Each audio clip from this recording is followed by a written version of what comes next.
नमस्ते साथियों। जीवन में ना समस्याओं का अंत नहीं है। कदम कदम पर कोई ना कोई समस्या हमारे सामने खड़ी ही रहती है हमारे स्वागत के लिए। और हम क्या करते हैं, हम अक्सर समस्याओं से भागते हैं, दूर रहना चाहते हैं। हम चाहते हैं कोई समस्या हमारे सामने कभी आए ही नहीं, ऐसी कोशिश हम करते हैं। तो लेकिन ऐसा तो हो ही नहीं सकता ना। क्यों नहीं हो सकता पता है? क्योंकि संसार का नाम ही समस्या है। समस्या के बिना संसार किस बात का।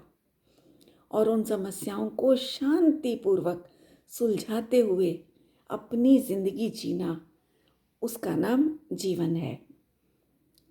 तो समस्याओं से भागने पर समस्याएं कभी भी दूर नहीं होंगी और ना कम होंगी, वो तो आती ही रहेंगी, है ना।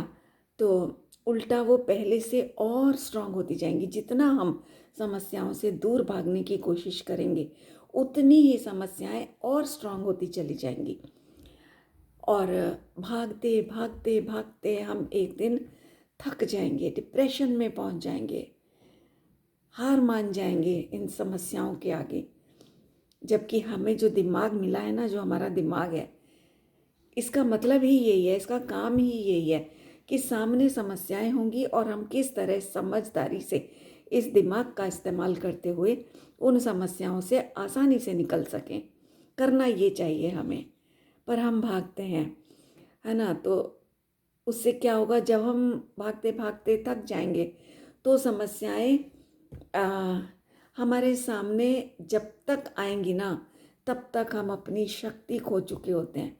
मान लो कि कोई समस्या अभी आई नहीं, तो हम उसके आने के डर से पहले ही सहम जाते हैं, पहले ही कोशिश करने लगते हैं कि भाग जाए समस्या से, किसी तरह से ये हमारे पास ना आने पाए। तो हमारी ये जो कोशिश है ना, ये उल्टी कोशिश है, विपरीत दिशा में। तो ये हमें थका डालती है और उससे क्या होगा कि समस्या तो आएगी आएगी एक दिन, नो डाउट। तो वो जिस समय हमारे सामने होगी, हमारा सामना होगा उस प्रॉब्लम से, तब तक हम अपनी शक्ति हार चुके होंगे, दिमाग हमारा थक चुका होगा। तो हम उसका सामना बिल्कुल नहीं कर पाएंगे, छोड़ देंगे अपने को ऐसे लाचारों की तरह से। तो देखो, और उनके सामने खड़े रह कर के यदि हम उनका सामना करेंगे स्ट्रांग होकर के, तो वो समस्या खुद भाग जाएगी। तो इस बात को एक एग्जाम्पल से हम समझते हैं कि मैंने कहीं सुना पढ़ा था कि अमेरिका वाले तो बहुत एक्सपेरिमेंट्स करते ही हैं, सारी दुनिया जानती है। तो एक बार उनके यहाँ जो वो आते हैं ना स्टॉर्म्स, अभी भी मैं अमेरिका में हूँ तो यहाँ पर स्नो स्टॉर्म आते रहते हैं। अभी 2 दिन पहले भी बहुत भयंकर स्टॉर्म आया था स्नो का, 20-20 22-22 इंच मोटी, और न्यूयॉर्क में तो 30 इंच मोटी कहीं कहीं स्नोफॉल हुई है। इतने स्नो स्टॉर्म्स आते हैं, और भी आते हैं तरह तरह के।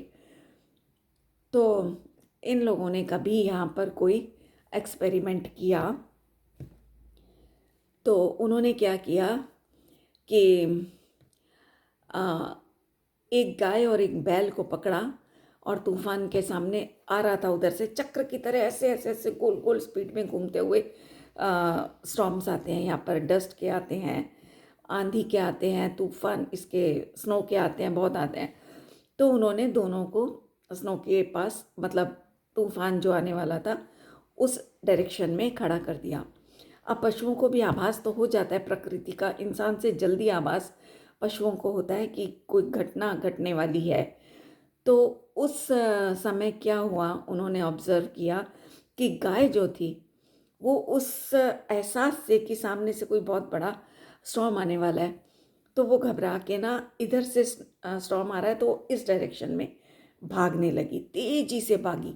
अब वो स्टॉर्म की तो स्पीड ले नहीं सकती गाय, तो हुआ क्या कि स्टॉर्म जो था वो और स्ट्रांग होता होता होता स्पीड से गाय की तरफ जब भागा गए उस डायरेक्शन में, तो तब तक गाय थक चुकी थी भाग भाग के, उसको उसकी ताकत व्यर्थ गई, भागने में गई। वो रोक तो पाई नहीं उस स्टॉर्म को, पर भागने में उसने एनर्जी वेस्ट कर दी। तो जब तक स्टॉर्म उसके सामने आया, तब तक गाय थक चुकी थी, तो फलस्वरूप क्या हुआ, वो स्टॉर्म का शिकार हो गई। दूसरी तरफ जो बैल खड़ा किया था उन्होंने, बैल को भी आभास हुआ कि सामने से स्टॉर्म आ रहा है, तो उसने इस डायरेक्शन में ना भागकर स्टॉर्म जहाँ से आ रहा था उसी डायरेक्शन में भागना शुरू कर दिया। तो उससे क्या हुआ कि वो स्टॉर्म के नज़दीक, उधर से वो आ रहा है, इधर से वो जा रहा है, दोनों का फासला घटता जा रहा था। तो बैल की जो एनर्जी थी ना, वो इधर भागने में ना नष्ट होकर स्टॉर्म की तरफ जाने में उसका सामना स्टॉर्म से जल्दी हो गया, और स्टॉर्म उतना पावरफुल होकर के बैल के सामने अभी नहीं आ पाया, जितना वो थोड़ा और आगे जाने पर और स्ट्रांग हो जाता। तो बैल ने डट कर उसका वहाँ सामना किया, तो बैल को कुछ नहीं हुआ, खड़ा रहा, वो आराम से जीत गया उस तूफान में। तो ये उन्होंने एक्सपेरिमेंट किया कि, तो कहने का मतलब ये कि जब हम समस्याओं से भागते हैं ना, तो उनका प्रभाव हम पर बहुत ज़्यादा पड़ता है, बहुत ज़्यादा, और बुरा प्रभाव पड़ता है। लेकिन अगर हम उनका हौसला रखकर सामना करते हैं, तो वही समस्याएं हमारे सामने कमज़ोर बन जाती हैं। जैसे कोई मनुष्य है, नार्सिसिस्ट की मैं मेन बात लेकर के चलती हूँ। तो नार्सिसिस्ट व्यक्ति अगर कोई है घर में, तो उससे अगर हम भागने की कोशिश करेंगे तो निश्चित रूप से वो स्ट्रांग हो जाएगा। उसको लगेगा ये तो मुझसे डरते हैं, डर के भागते हैं मुझसे, तो वो और स्ट्रांग होगा, उसकी खराब हरकतें और ज़्यादा पावरफुल होकर के वो हम पर अटैक्स करेगा।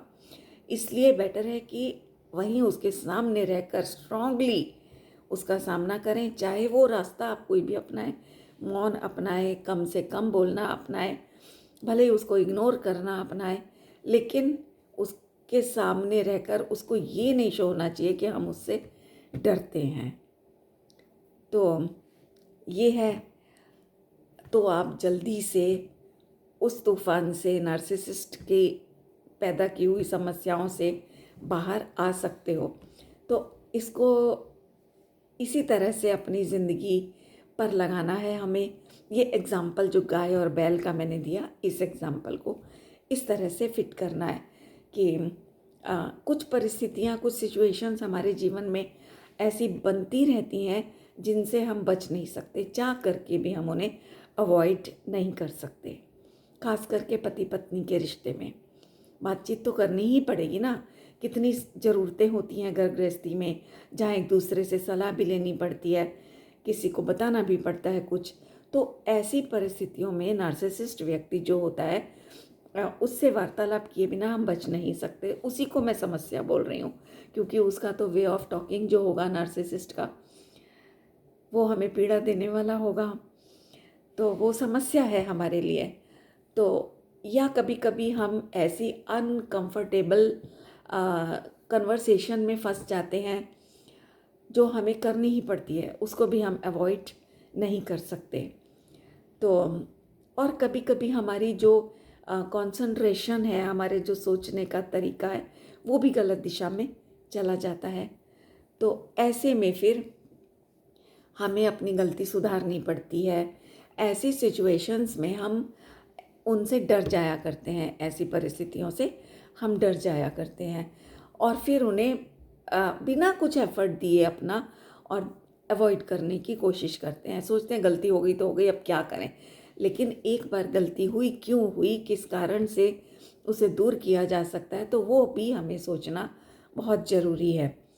तो लेकिन जब हम उनको अवॉइड कर देते हैं, सोचना ही नहीं चाहते उस तरफ, हो गई तो हो गई, तो वो गलतियां बार बार बार बार और वो सिचुएशंस बार बार बार बार हमारे सामने बनती रहती हैं, तो और स्ट्रांग हो करके हमारे सामने आती हैं। और हम लोग फिर क्या करते हैं, ओवर थिंक कर करके कि बार बार ऐसा हो रहा है, बार बार हम इग्नोर मारते हैं फिर भी हो रहा है। देखो, इग्नोर करना बहुत अच्छी बात है, पर कहीं कहीं सॉलिड जवाब देना, सही समय पर सही जवाब देना, कम शब्दों में जवाब देना, वो इग्नोर करने से ज़्यादा बढ़िया औषधि का काम करता है। तो वो हम फिर डिप्रेशन में पहुंच जाते हैं कि हम तो कुछ बोलते नहीं, हम इग्नोर करते हैं, फिर भी ये परिस्थितियां ख़त्म नहीं होती, समस्याएं बढ़ती जा रही हैं। तो इस तरह से हम अपने डिप्रेशन को, अपने अंदर के डर को इस कदर बढ़ा लेते हैं बहुत ज़्यादा कि बहुत परेशान रहने लगते हैं। तो इसकी जगह हमें क्या करना चाहिए? आप क्या कर सकते हो कि पहले तो ये डिसाइड करो कि आपको जल्दी से जल्दी इस सिचुएशन से बाहर निकलना है, ये डिसाइड करो। और यदि निकलना है और रास्ता नहीं मिल रहा है कि कैसे निकला जाए, तो उस सिचुएशन को जल्दी से समझो कि आखिर ये सिचुएशन क्यों बनी। फिर उन कारणों को अवॉइड करते हुए तब उससे बाहर निकलो। वो कारण, मान लो जहाँ हमें नहीं बोलना था, हमें पता है नार्सिसिस्ट व्यक्ति का ईगो बहुत गंदा होता है, उसका एंगर भी बहुत गंदा होता है, फिर भी हम बोल दिए। जहाँ हमें इग्नोर करने से काम चल सकता था, वहाँ हमने मुंह खोल दिया, तो ये एक गलती है।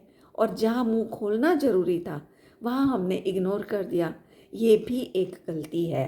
तो इस तरह से हमें विचार करना पड़ेगा कि ये सिचुएशन बनी तो आखिर क्यों बनी, और फिर उन कारणों को अवॉइड करना है। सिचुएशन को अवॉइड नहीं करना है, कारणों को अवॉइड करना है, तो सिचुएशन बदलेगी। जैसे हमें मच्छर काट जाता है, मलेरिया हो गया, तो हम मच्छर को थोड़ी ना ट्रीट करने जाते हैं, हम अपने उस बुखार को दूर करते हैं, मलेरिया को दूर करने की दवाई खाते हैं जो हमारे अंदर आया है। तो उसी प्रकार से समस्या आई है, उसके कारण हमें डर पैदा हुआ है, हम घबरा रहे हैं, हम परेशान हो रहे हैं, तो उसको दूर करने का कारण हमें खोजना है। समस्या को तो हम दूर कर ही नहीं पाएंगे, ना नार्सिसिस्ट व्यक्ति को चेंज कर पाएंगे। तो उसका कारण ढूंढते हुए हम उन कारणों को अवॉइड करें। और यदि आपको असहज, अनकंफर्टेबल बनाने वाला कोई टॉपिक चल ही पड़ा है, तो उसे करो, उससे भागो मत।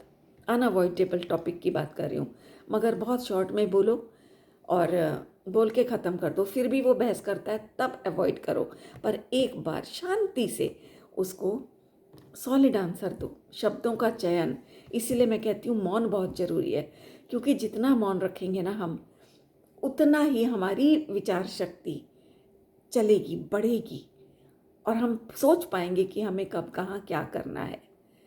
तो इस तरह से हमें कम से कम शब्दों में जल्दी से उस डिस्कशन को ख़त्म करके निकल जाना है, ठीक है। और यदि कोई सॉरी बोलने की भी सिचुएशन पड़ती है, हमें लगता है कि सिर्फ एक छोटा सा सॉरी वर्ड बोल देने से ये सारी बातें ख़त्म हो सकती हैं, टेम्परेरी ही सही पर ख़त्म हो सकती हैं, तो सॉरी बोल देने में कोई नुकसान नहीं है। चुपचाप निकल जाओ सॉरी बोलकर। सॉरी भी बहुत बड़ा हथियार है हमारा। मैंने अभी पीछे एक वीडियो डाला था कि माफ़ करें पर किसे, वो एक अलग एंगल था और ये एक अलग एंगल है। कई समस्याओं में सॉरी बोल करके चुपचाप खिसक जाना हमारे लिए बहुत हितकर होता है ना। और कहीं कोई जगह ऐसी होती है जहाँ बोलने की ज़रूरत नहीं है, बोलने से प्रॉब्लम ज़्यादा बढ़ती है। तो ये सब हमें विचार से सोचना पड़ेगा, समझना पड़ेगा कि हमारी सॉरी की कब कहाँ वैल्यू है ना, कहाँ हमें बोलना है। तो सॉरी बोल के चुपचाप खिसक जाओ, क्योंकि आप यदि सॉरी नहीं कहोगे तो सामने वाला तो चाहता ही है बहस करना, वो बहस करता रहेगा, और फिर आप कब तक अपने गुस्से पे कंट्रोल करोगे? एक बार तो बोल ही दोगे, बस वहीं झगड़े की शुरुआत हो जाएगी। इसलिए एक शब्द सॉरी बोल के खिसक जाओ वहाँ से, ठीक है। और तब सिचुएशन बहुत बिगड़ जाएगी, इसलिए उस सिचुएशन को नहीं बिगाड़ना है और बहुत ज़्यादा नुकसान नहीं उठाना चाहते हो, तो सॉरी बोल दो, निकल जाओ। अब आप समझ ही गए होंगे इस बात से कि नार्सिसिस्ट व्यक्ति से सामना होने पर आपको क्या करना है। गाय वाला रास्ता अपनाना चाहते हो या बैल वाला, ये डिसाइड करना आपकी चॉइस है।